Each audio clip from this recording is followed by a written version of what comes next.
Chapter 31. Stop this! Malik's voice thundered across the room, and I lifted my head to see him standing in front of me. A white light radiated outward from him, preventing anyone from getting closer. The light created a perimeter around us, a shield, and it infused me with hope and determination. I sucked in a breath. Malik was a shade? Not only that, but Malik had drawn his dagger, and he held it out and away from his body as if he would use it on his fellow angels. For me? In my defense? I craned my neck and searched for Master Ingram. She stood at the edge of the light around Malik, its radiance reflected in her eyes. The other students hesitated. Don't, Malik warned, and his voice crackled with energy. Think about what you're doing. Think about it. Take a step back and set aside the irrational human emotions. She's a fallen. I didn't recognize the third year who had spoken, but he was large and formidable, and I didn't want to fight him. No, she's not, Malik said. But that word Master Ingram said, another blurted out. It spoke of the devil, and then she caught fire. Put your daggers away and I'll explain, Malik said, not backing down. They focused on him, at those words, and then finally, Grigori put away his dagger. I trust Malik, he said. If he's got an explanation, I want to hear it. Abaddon followed suit, and a few others put away their weapons. But a student from a different dorm turned to Master Ingram. Master, she said. Master Ingram shook her head and took several steps backward. Listen to your classmate. I lost control. I repent of my error. Her words were the final straw, and the remaining daggers were sheathed. Still, the students stared at Malik, waiting for understanding. Malik exhaled, and the white light sucked back into him, leaving me feeling vulnerable and exposed. He turned around, his eyes running over the chains that wrapped around my bare arms. Jez, are you okay? I'm okay, I murmured, hugging myself. What is she? A third-year girl asked. She's an angel, Iblis said, speaking up. She stepped forward from the group of first-years, eyes defiant and challenging. She stepped past Malik and came to my side. She's our classmate. She's an apprentice. She's learning just like we are. She's just like us. I met my roommate's eyes, saw the genuine affection there. Not just affection, either. I saw trust. Something cracked open in my chest, broke into a million pieces, and left me raw and aching. I could not betray her. I could not turn against her. But she has no wings, Doris said, her voice timid, like she feared retaliation. She must be a fallen, someone else said. Malik caught my eye. Do you want to explain, or should I? I shook my head. I couldn't lie to them and pretend I was nothing more than a fellow student. I couldn't deny that their fears of infiltration and betrayal were very real. But I didn't want Malik to speak for me. I cleared my throat and stepped forward, vowing to only reveal what I could truthfully. My name is Jesbathasat, I said. Silence greeted me, and I spelled it out for them in case they hadn't caught the reference. Jez, daughter of Hasatan. The expected gasps and murmurs rose up, and flickers of surprise formed on their faces. A few hands dashed back to their daggers, and Malik's wings fluttered beside me. At his warning look, their hands stilled. I am not your sister, I continued. We do not have the same father. I am also not a fallen. I never went to Earth. I never chose to follow the firstborn. But your father sent Master Barakiel to offer me the chance to come to the academy and learn with the other angels. With all of you. Why? Another third year asked. I don't know why, I admitted. It doesn't really matter why, Malik said, interrupting. I was suspicious when she arrived also. I thought it must be a trick. But she did not ask to come here. She did not put forth an agenda to be here. Our father wanted her here. He made it happen. And if he calls something clean, we have no right to call it unclean. I am not clean, I said, my voice trembling against my will. But I was given a chance, and I took it. How can we trust her? Abaddon asked, directing his question at Master Ingram. How do we know she won't use our knowledge against us? We don't, Ingram answered, not looking at me. She spoke carefully. But we do not put our trust in fallible beings. We put our trust in the Father. And he wanted her here, Malik said, his voice sure and confident. So take a good look at her. She has no wings. She's covered in chains. And she's an empatia, one of our own. Class is over, Ingram said. Please go directly to your dorms. If you have any questions or concerns about what happened here today, I will inform Master Baracule and you can speak with him. One by one, the students fluttered out, casting furtive glances my direction. Iblis remained by my side, and Malik stood like a sentry nearby, ready to launch into his defensive stance if he was needed. Go as well, Ingram said, facing us. She didn't meet my eyes, though she spoke to me. This was my fault, and I accept responsibility. Go now. Malik glowered at her, but she didn't look at him either. He led the way out of the armory, and Master Ingram closed the door behind him. He spun to me, his eyes blazing. She didn't even apologize to you. I am less than nothing to her. I blinked against hot tears, slowing as we walked down the corridor. I am an abomination. I should not exist. Malik and Iblis exchanged a look. I'll take her back to the dorm, Iblis said. Thank you, Malik said, touching her shoulder. Touch. He could touch her. I shivered and wrapped my arms around my torso. A moment, Malik said. Just give us a moment. I'll be waiting by the fountain. Iblis gave me an encouraging smile and slipped down the hall. She is fiercely loyal to you, Malik said. That's who she is. And I would not betray her, which meant I would be destroyed. The thought filled me with peace, and for the first time, I was certain I'd made the correct choice. Malik stopped moving and turned to face me. He held his hand out, palm up in front of me. I looked at it, and then at him.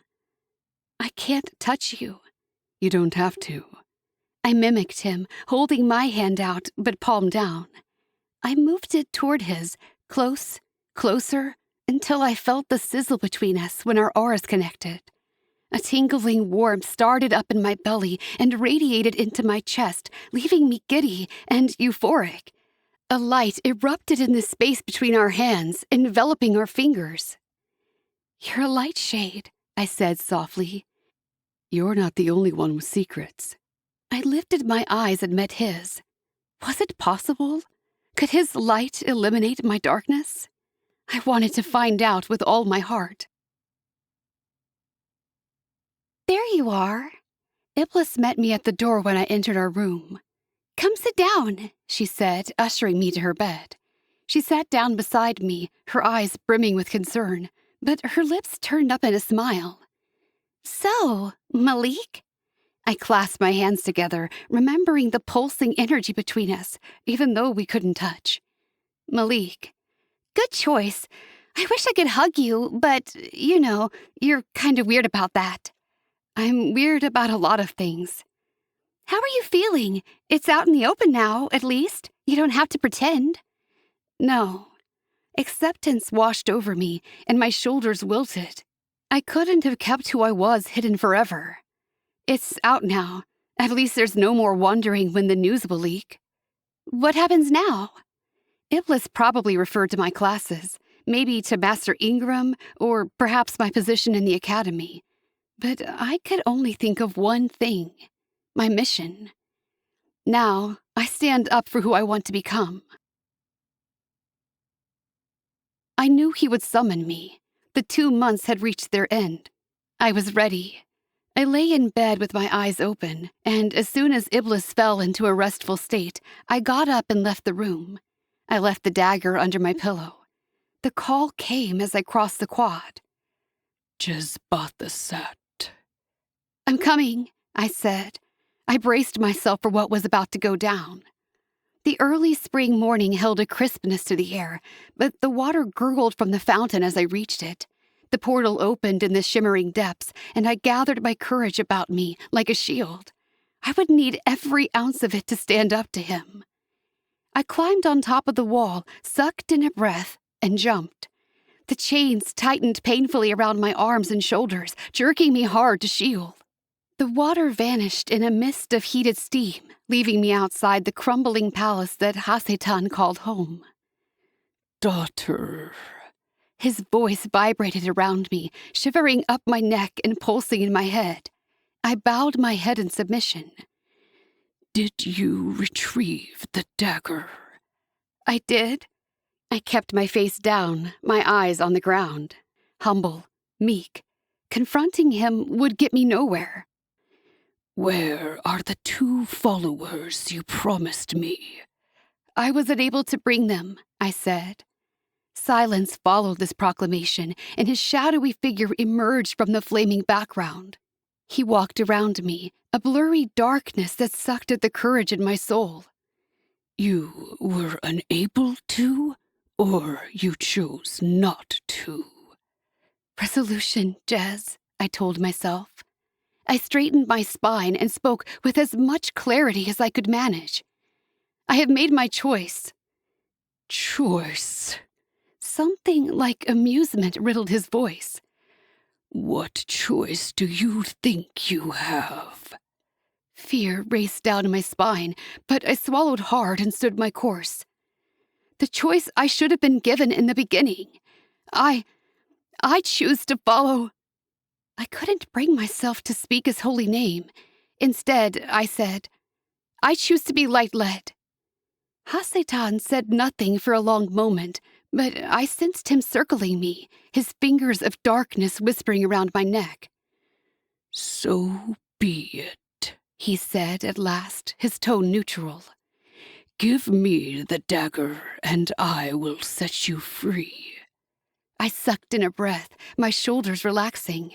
I had expected a fight. I had expected to die. But for him to accept my decision so easily. You will? Of course. I will use the dagger to cut the chains that bind you to Sheol, and you can return to Arcadia. Be one of his angels of light. He said it derisively, but I didn't care. My heart swelled with joy, and I felt as if I'd burst. I even felt a surge of something similar to affection for my father. Was it possible he cared for me after all? Thank you, Baal, I breathed out, using the respectful title. The dagger just bought the sat. I cringed slightly at the sound of my name. I would never escape my lineage. I didn't bring it, I admitted. It's in my dorm. Then return and get it. You are bound to me until I hold it in my hands. I didn't want to come back. I wanted to enter into Arcadia as a liberated soul, throw off the chains of darkness, and begin a new life in truth. He saw my hesitation. He stepped closer to me and whispered in my ear. You will never be free if you don't bring me the dagger. I own your soul. I will relinquish it only in exchange for what you promised me. We had a deal. I nodded. I had to honor my end of the bargain. I will return. A shimmering blue portal opened in front of me. No light entered this realm, but I could imagine it, just on the other side of the portal. My soul hungered for it, pulled me toward it. I stepped through, closing my eyes and letting the radiance envelop me. When I opened my eyes again, I stood in the fountain on the quad. The moon shone down upon the academy, lighting up the dark corners and reflecting off the roofs. I was almost free. I would never have wings, and I would never go to Earth. I would never feel the touch of another being. But I would not be bound to Hasetan and Sheol. I would not be forced to serve a dark master. My feet flew beneath me as I hurried to my dorm. All was silent as the angels took their nightly rest. I slipped into my room, leaving the door open as I knelt beside my bed. My fingers crept beneath the pillow and closed around the dagger blade. For a moment, I hesitated. What would Hasitan do with this blade? What evil might happen because I delivered it to him? Nothing, I reassured myself. He couldn't enter Arcadia or any of the heavenly realms. No angels would be descending to Sheol. He would free me from my bonds, and then the dagger would be useless to him. I straightened up, sliding the dagger into the waistband of my skirt. A noise, like a shoe scuffling the tile or a finger brushing the wall, had me jerking my head back toward the open doorway. My heart rate ratcheted, and I hurried to the opening. Had someone followed me from Sheol? It wasn't possible. I peered down the hallway. It was empty. Time to go. I closed the door behind me and lowered my head, crossing the few yards between my dorm and the exit to the building. The fountain beckoned me forward, already shimmering with the open portal. I slowed as I approached, dread icing up my fingers. One last time, I told myself, staring down into the fountain. Never again would I have to return to Sheol. The back of my neck prickled, as if someone were near, breathing on me, brushing their fingers parallel to my skin. I whipped around, searching the quad, but it was empty. No one was here. The chains reddened and burned, calling me down. Brushing aside my trepidation, I stepped into the fountain and let the portal suck me down.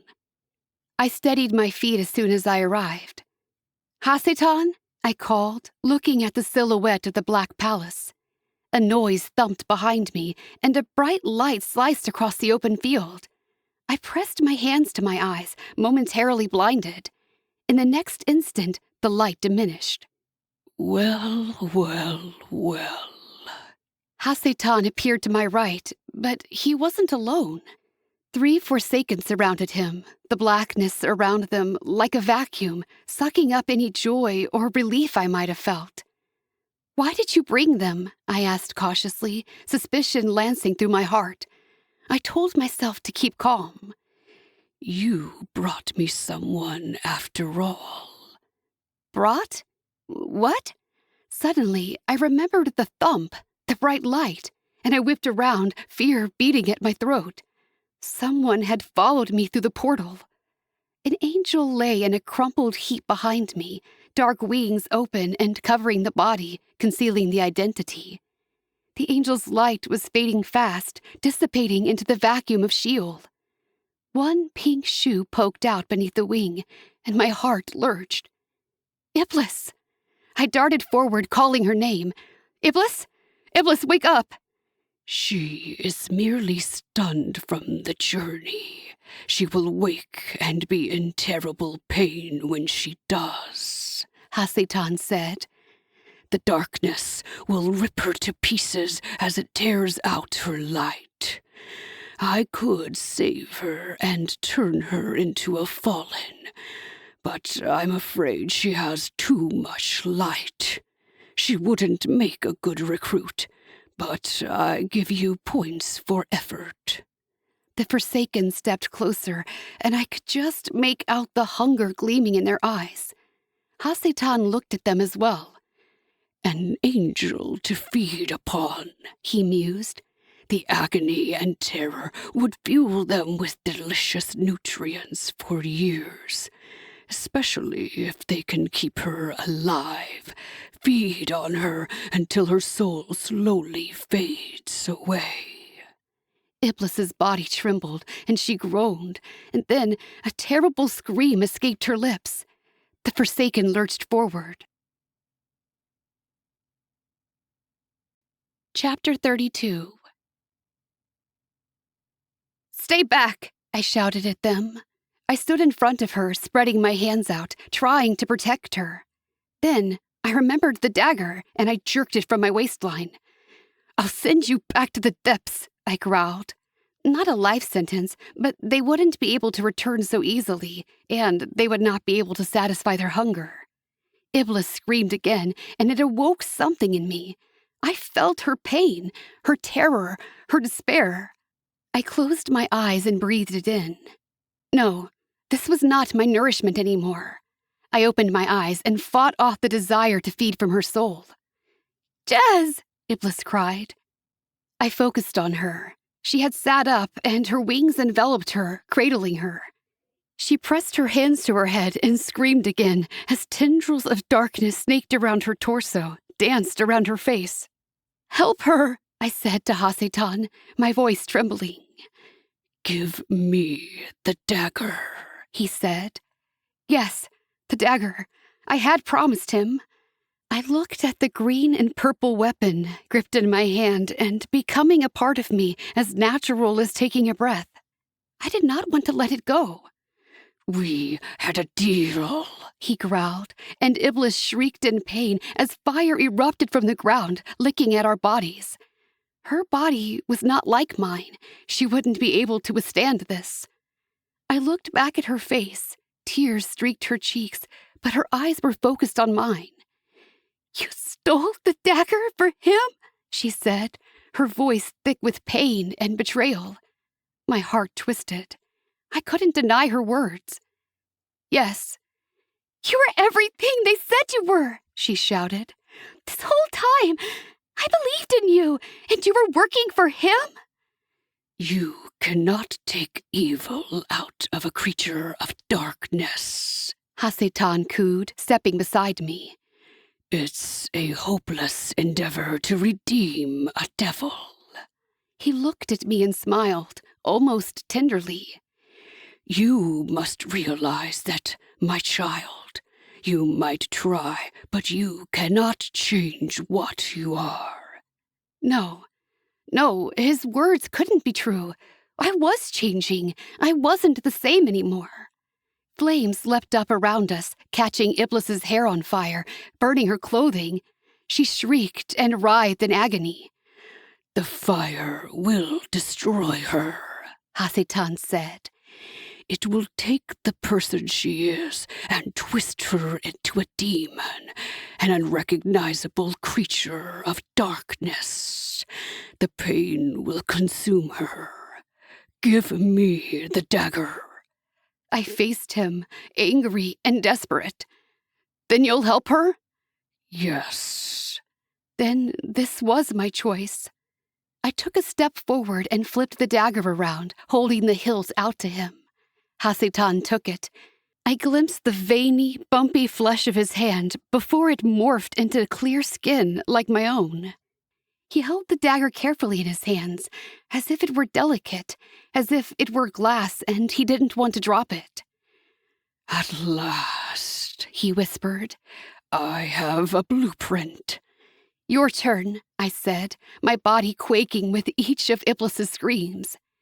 He raised his head, a movement of shadow against shadow, but I saw the red gleam of his eyes. "My turn to what?" he purred. I trembled at the sound of his voice.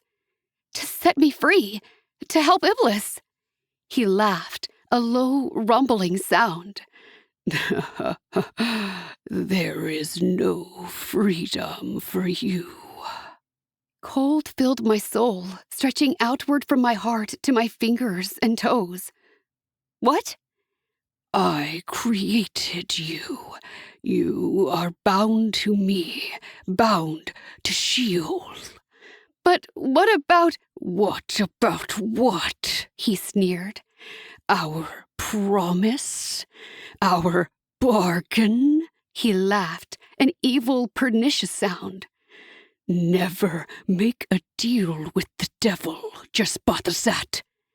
I shook my head, refusing to give in. "I won't stay here any longer." "You have no choice," he shouted. "Free will does not exist here. You must do as I say." The chains tightened around me, choking me. I strained against them, but they held me tight. Iblis's cries had grown quieter, mournful wails that pierced my soul. "Consume her," Hasetan said, jerking ahead at his Forsaken. No, his renegades. We turned our backs on heaven and not the other way around. Smiles wreathed their demonic faces, once celestial features, now more goat and pig-like than human. They approached Iblis, fingers elongating, damnation issuing forth from their mouths in cloudy wisps. Somehow, I found the strength to move. I stepped in front of them, barring them from Iblis. "I won't let you do this." They glanced back at my father. "Daughter," Hasatan returned to me, "you are my greatest creation. Perhaps you will also be my greatest disappointment. I understand it's a common problem for fathers, but I did not pin all my hopes on you. Your failure means the chance for another to rise to greatness." My chest heaved as I glared at him. "You could have been great if you hadn't rebelled." "Do not speak," he said. I expected to feel the weight of his command, for my mouth to stop up at the order I could not refuse. It didn't happen. "I don't choose you," I whispered. "I choose the favored one." A lightness flooded my soul at these words, burned behind my eyes. A strange peace filled my limbs. I could face evil and not feel despair. Hasatan turned around and strode away. "Imprison her," he called over his shoulder before disappearing into the flames. They switched directions, coming at me. The chains around me loosened, going slack against my body. Startled, I looked down. The metal lay black and smooth on my skin. Something about it was different. I lifted a hand and brushed at the chains. My fingers closed around solid metal. Astonished, I pulled at the chain, then gasped when it slithered off my skin like a giant snake.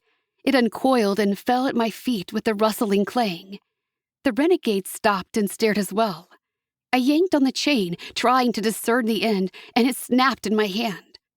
I looked up at the renegades, and they eyed me. Then one of them gave a war cry and charged me. I whipped the chain at him when he approached, and it wrapped around him, binding him with a searing red glow. He uttered a howl of pain, and then the chain sucked him into the ground, vanishing with both of them. The other two stopped, hesitant, but I had more chains. I peeled another from my shoulder and wielded it like a weapon, ready. I took 2 steps backward and crouched by Iblis. "Stay back." I felt their uncertainty. They feared my chain, but they feared Hasatan more.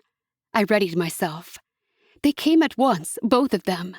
I lashed out with the chain, spinning in a circle as it wound itself tightly around the first and then spiraling to include the second. The same red glow enveloped them.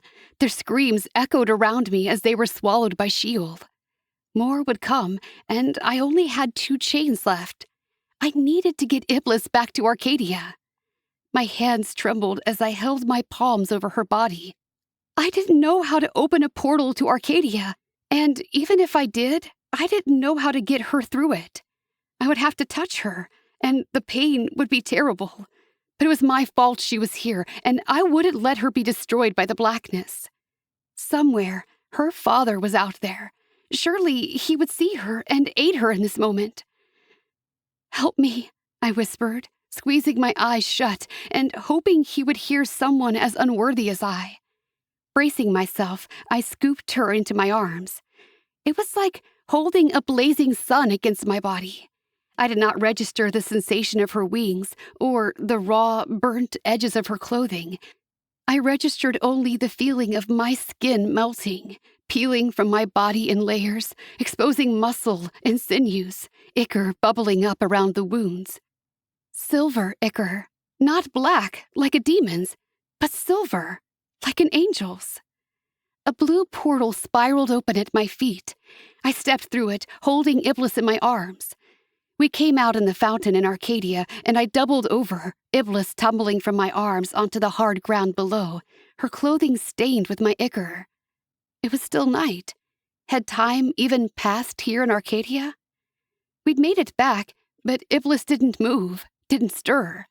Her aura was dim and muted, and I collapsed in the water of the fountain, too weak even to step out.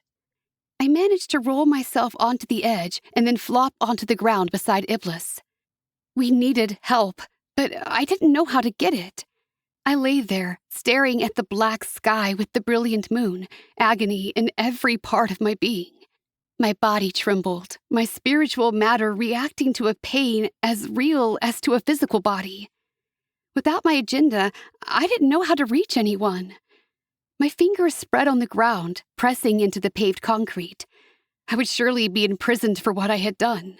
I had stolen a dagger and given it to Hasitan. But I would rather be imprisoned in the celestial jail than sent to the one in Sheol. My regrets bubbled up from my throat, choking me. "I'm sorry," I whispered to the universe. "Malik, I'm sorry." Through my slitted eyes, I thought I saw a light approaching, coming swiftly. It hovered over us before descending beside me, and the light transformed into Barakiel. The archangel knelt beside Iblis and brushed the hair from her face. "What is it? What has happened?"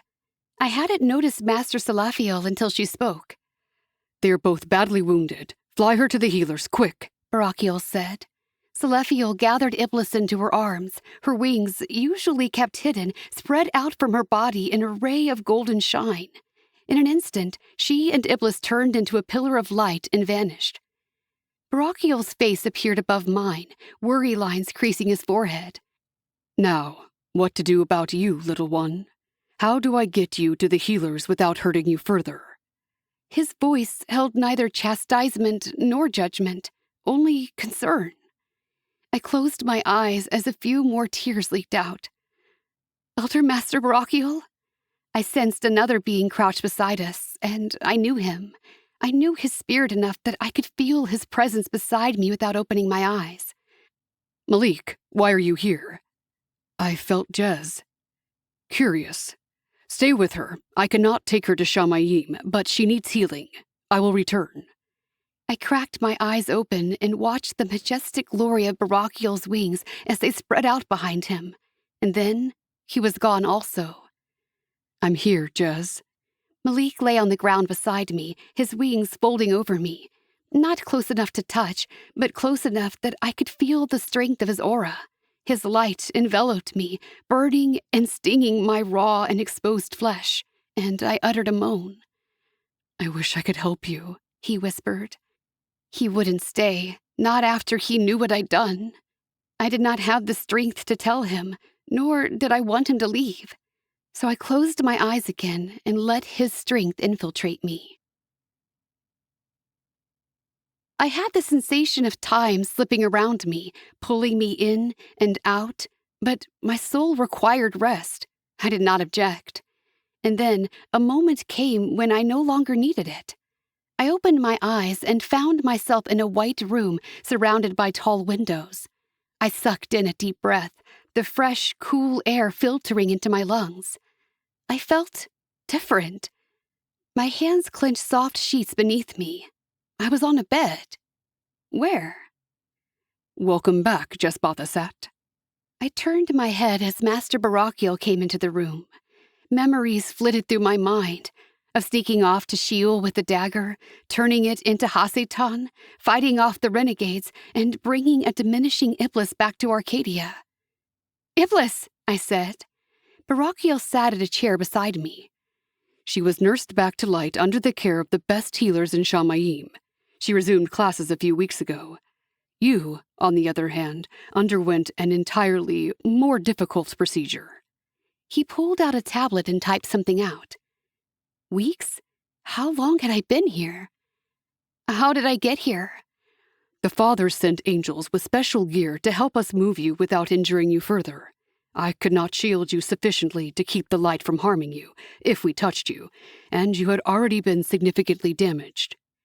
I put my hands out in front of me, searching for the burn marks. The skin had regrown, the charred edges and exposed sinew again concealed. I was startled to see only one chain wrapping around each forearm. "Where are the others?" "Others?" I traced my fingers over the tattooed image on my skin. "The other chains." "Come." Barakiel stood. "There is much to discuss." He left no room for debate, and I slid off the bed. My bare feet padded after him, and I noted with surprise that I no longer wore the black halter and skirt I'd kept on my body like a second skin. Instead, a long white gown reached from my shoulders to my ankles. Where are my clothes? I asked, a bit timidly. He spoke to me over his shoulder as we walked. An interesting side effect of your choices. They dissolved into ash shortly after you were healed. More questions swirled in my head. We stepped out of the building into the familiar light of the GAA campus. It washed over me, and I blinked, welcoming the warm kiss of the sun. I'd never noticed how delicious it was until this moment. We entered the X-shaped administration building. I expected to go to Barachiel's office, but we went past it. I noticed he continued to type on the open screen in his hand as we walked, and a moment later, he opened a door to a larger room. Please, sit, he said, gesturing to the spot at the head of a long wooden table. I did, feeling a little unnerved that there were spots for about 20 people, but he and I were the only ones in the room. What is it? Patience. The others will be here soon. Sure enough, the door opened again, and Master Celestial came in, followed by Master Cassiel. While I watched, several more entered. All of the instructors found a spot at the table, including several I didn't know. Barachiel checked his screen. Thank you for coming. We will shortly begin the deposition of Jespathasat. We are waiting on the witness. Deposition? My heart lurched. Judgment. I'd known it was coming, but somehow I'd hoped to avoid it. The door opened one last time, and Iblis stepped in. Her skin glowed with health, her eyes sparkling. The dark wings fluttered behind her. Her gaze flew to mine, and I couldn't help my smile of relief. She, at least, was unharmed. She nodded at me, though her lips did not turn upward, and she settled into a chair beside Master Ingram. Master Ingram. Uh-oh. She wouldn't have anything good to say about me. Be at peace, Jez, Barachiel said. We have gathered your teachers here to give testimony of your progress during the school year. We also wish to hear in your own words an accounting of the incident that took place in Sheol 4 weeks ago, by Earth's reckoning. 4 weeks? It had taken me that long to heal? Before we begin with the recommendations, Master Celestial said, we need to know what happened in Sheol.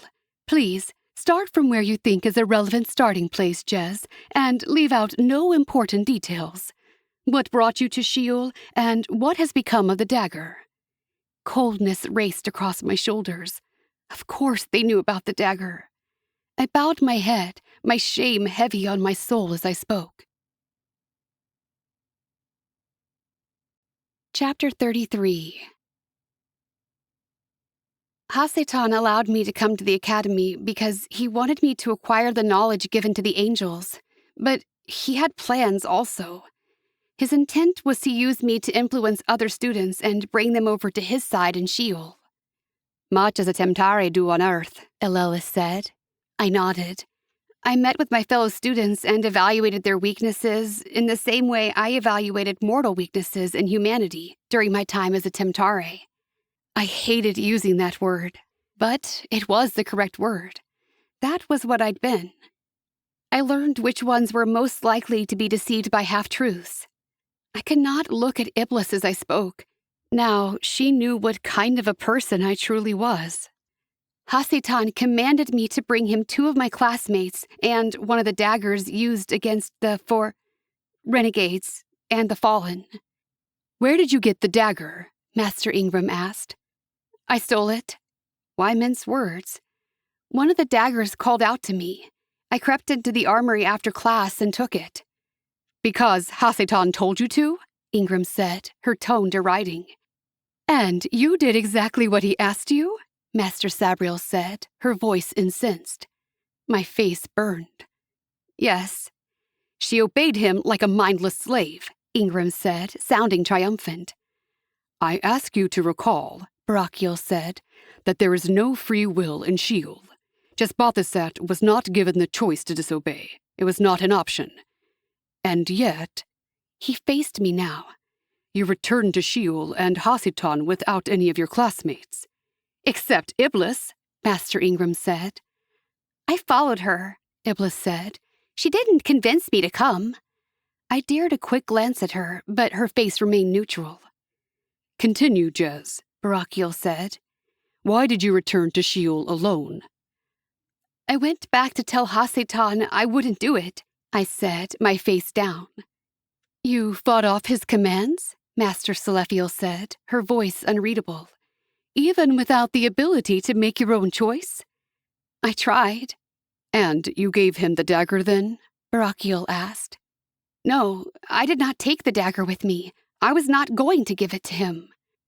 So, how did he get it? Cassiel asked, leaning forward on the table. He lied to me, and I believed him.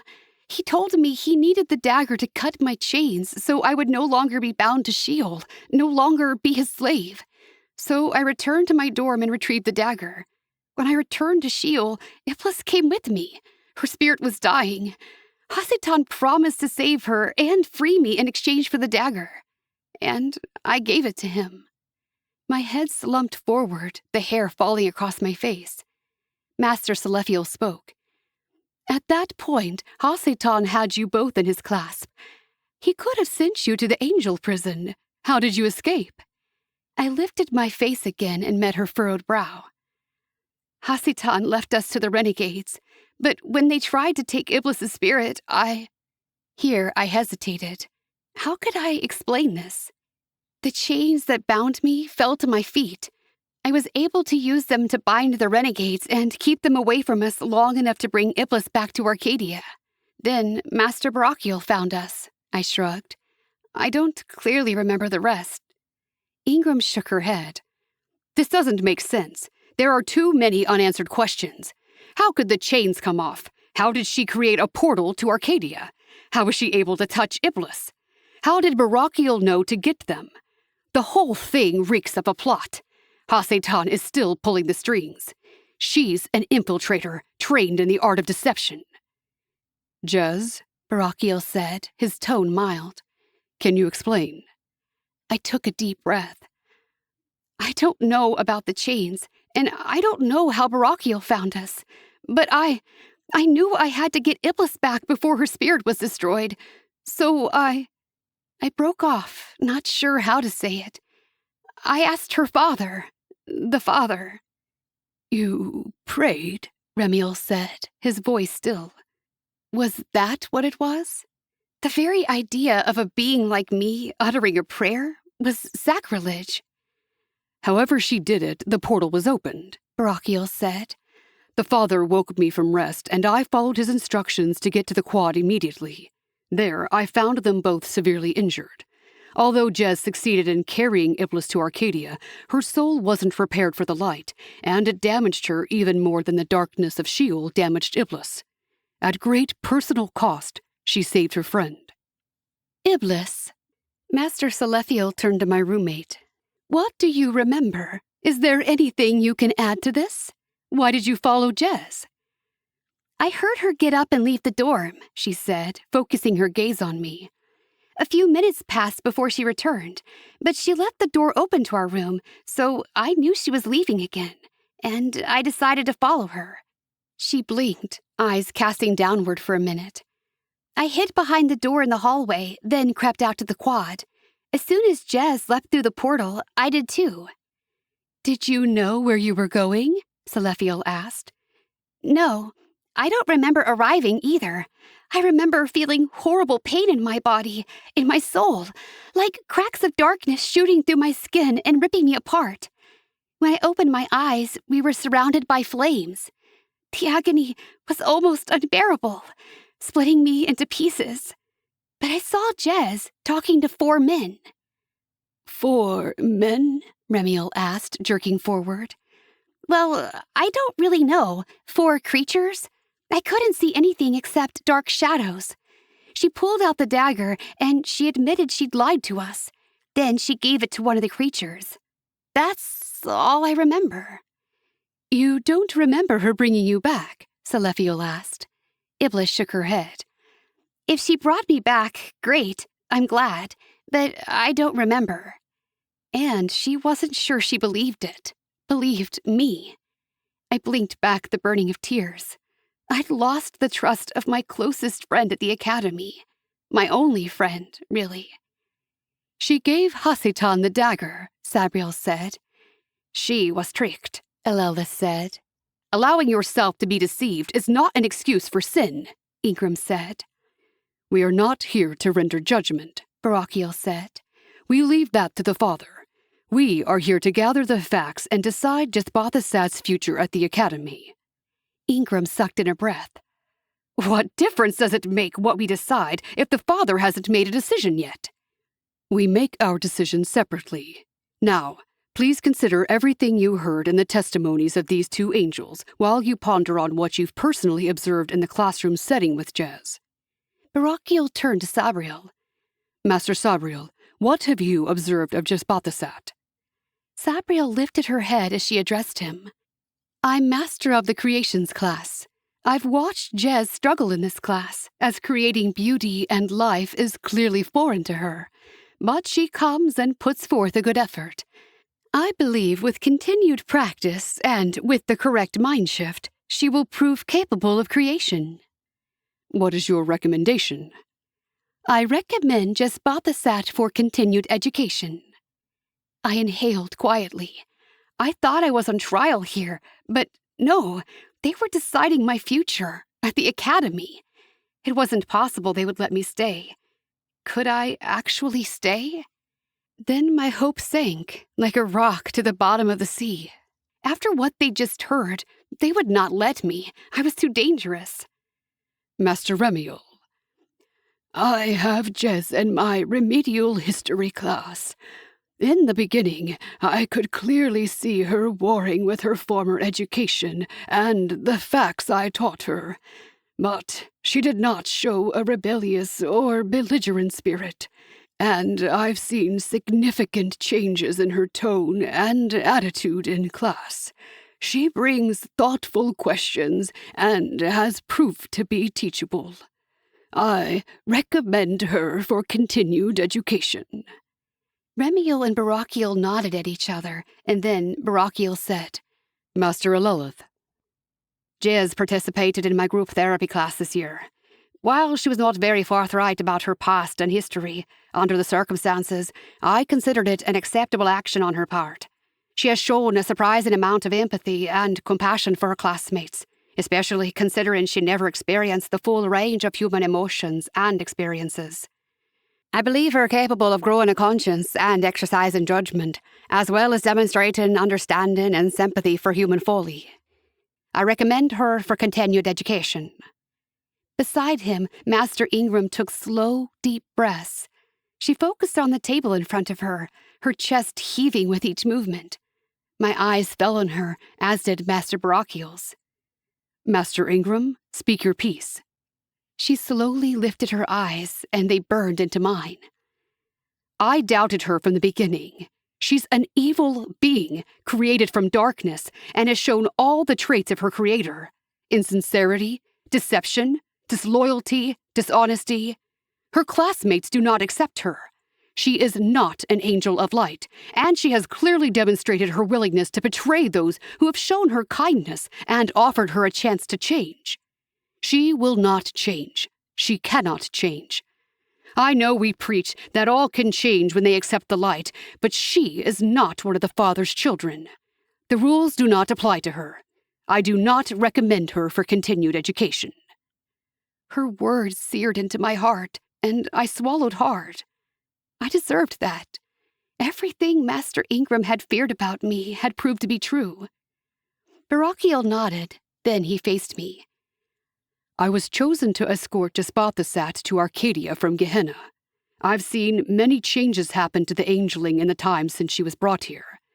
She has come to recognize truth from deception and gained wisdom. She has the ability to manipulate 3 elements, which is a unique talent since light-led are not gifted with the ability to manipulate water. She gives us an advantage, should she prove herself trustworthy and reliable. His gaze seared into mine. I recommend Jez for continued education. The recommendation has been made, Master Salephiel said. By the majority ruling, Jethbathasat has been accepted as a second-year student. My shoulders wilted and I slumped my head forward. I could not even believe it. Master Ingram stood up. We'll see what the Father says, I wouldn't celebrate yet." She glared at me before leaving the room. Iblis stood as well, and I moved toward her, but Celestial intercepted. She put a hand on Iblis's shoulder. "We teach forgiveness and acceptance at the academy," she said, her words soft. "But if you feel unwilling to be Jez's roommate, or unsafe in her presence, you may request an alternate." Iblis's eyes met mine over her shoulder, and then she looked again at Celestial. "I'll let you know before the start of the next term." "Very good." Master Celestial moved away, leaving nothing between me and Iblis. Still, I hesitated. She broke the silence first. "Quite an adventure, huh?" Her smile didn't quite reach her eyes. "I'm sorry," I said. "I never wanted to see you in Shield. I couldn't bear the thought of something happening to you." She tilted her head. "Why?" "I don't know," I said. "But I knew I would rather experience eternal torment than let your light diminish in Shield." "Why did you betray us?" She would never understand that it wasn't a choice, that the hardest thing I ever did was not follow through on my father's commands. So I simply said, "I was mistaken," and that was the truth. "Well," Iblis shrugged a shoulder, "I was also recommended for second year." "What happens until then? What do we do?" "We have the summer off. We can brush up on skills. I think we get a few more privileges as second years also. You missed the championship game." I thought of Malik and the game we'd watched together, and how I'd hoped to watch the spring final with him also. "Did we win?" "No." I barely heard her. I was wondering who Malik had sat with instead of me. "Jez?" Barakiel's voice pulled me from my thoughts. I faced the Archangel. "We are not finished. There is someone else who wishes to speak with you." I followed him out of the room, thinking of Master Ingram and her allegations. Was there something more they intended to do with me? I followed Barakiel down the hallway to his office. He pulled the door shut, then turned to face me, his gold wings opening and stretching nearly from wall to wall. "I will need to shelter you for this journey." "Why?" I asked, trepidation creeping along my neck. "Where are we going?" "Because you have not yet received the greater light. Come closer." I did, almost close enough to touch, but not quite. Barakiel unfolded his wings around me, and then the room faded away in a whirlwind of rushing sound, like a great wind roaring past. I shut my eyes against the brilliance pouring in around me. Even Barakiel's shield could not eliminate the radiance. "It's safe to open your eyes now," Barakiel said. "You're protected." I squinted one eye open, but all I saw was white. Not white like the snow I'd experienced in Arcadia, but white like I'd stepped into a light bulb. I couldn't even see Barakiel, though I knew he stood somewhere just to the side of me. Jezbatha sat. I gasped as the voice seared into my soul, vibrating through my mind and body at the same time. The power behind that one word had me falling to my knees. It was him, the father. "Rise, child," he said, his voice kind and gentle and maybe a touch amused. I could not get my feet under me. I trembled from shoulder to toe. "How can I be here? Your glory should destroy me." "You are not made of darkness as you were only months ago. With Barakiel's help, you are able to tolerate being in my presence." "Why have you brought me here?" I couldn't see him. I couldn't even tell in which direction he was. The brightness surrounded me from all corners, immense and eternal. "I would like to know the thoughts that went through your head when you defied Hasatan." "I wasn't trying to be defiant," I said. "I realized I was fighting for the wrong side. I did not want to betray my friends. I wanted to experience more light." "So, you chose to follow the light?" "Yes." "Do you know why the chains fell off you?" "No." I recalled how they had piled up around my feet, but I did not understand how that happened. "The chains that bound you to Sheol were made by Hasatan to control you. He did not create your soul with the ability to choose right from wrong. He created you to be an empty shell, capable of doing and being only what he put into you to do and be. However, what Hasatan failed to remember was that I created him, and thus I created the power that created you. However small it was, a portion of my light existed within you from your father's side, and even more from your mother's. And you, Jesbathasat, chose to feed that light. You let it grow until it broke the chains that bound you to Sheol. His words painted the picture of a brave soul, someone strong enough to fight against everything they were created to be. That wasn't me. I stole a dagger just as he asked. I gave it to him. I almost delivered my classmates into his hands, and I still wear chains. I glanced down at my exposed arms, where 2 chains wound up and around my forearms and over my shoulders. That chain no longer binds you. It is a defense you can use to keep the shadows of darkness at bay. Remove the chain. Remove it? Could I?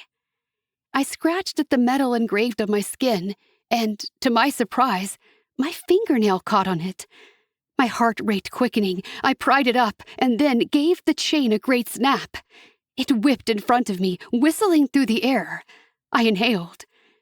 Can I get it back after I use it? I thought of the other 2 chains I'd used to bind the renegades. Only if you retrieve it. Once it returns to Sheol, it will remain there. So, use it wisely. So, you're not going to punish me? Did I dare hope? Jesbathasat, one thing you will realize is that you have an infinite amount of opportunity. 1 mistake, or 2, or 100 does not set your path in stone. As often as you wish to try again, you will be granted that chance. Only when you decide you're done improving are you stuck in your path. His light rushed into my soul, sprouting out from my heart with such a beautiful heat that I wanted to cry. I could stay in Arcadia? Continue training to be a guardian? My dear Jesbathasat, you have chosen to be light-led. The choice that was denied you was put in front of you, and you took it. Each moment that passes brings you closer to being a spirit of light. I give you the same blessing I gave all of my children who chose to be light-led. I kept very still, breathless, eager to hear what my blessing would be. But before another word could be spoken, something exploded against my shoulder blades. I whirled around, wondering if something had been thrown at me. A glimpse of black feathers whipped just out of sight, startling me. I could not see anyone else in this place, and I didn't know another angel had accompanied us. I whirled around, trying to make out another person, and something fluttered above me, pulling on the skin of my back. Like it was connected to me. Was it? Could it be? I pulled my shoulder forward and craned my head toward my back. There, fluttering as if with a mind of their own, opening and closing sporadically, rested a pair of beautiful black wings. I gave a cry, my hands flying to my mouth, stunned at this unexpected development. Go back to the academy and learn all you can, Jesbathasat. Many great things are yet expected of you. I did not want to leave this moment, this place. I'd never felt such joy and happiness. I sobbed, my hands dropping from my face. Thank you. Thank you so much. Barachiel's wings enfolded me once again, blocking out a portion of the light. But what I felt in my soul could not be lessened.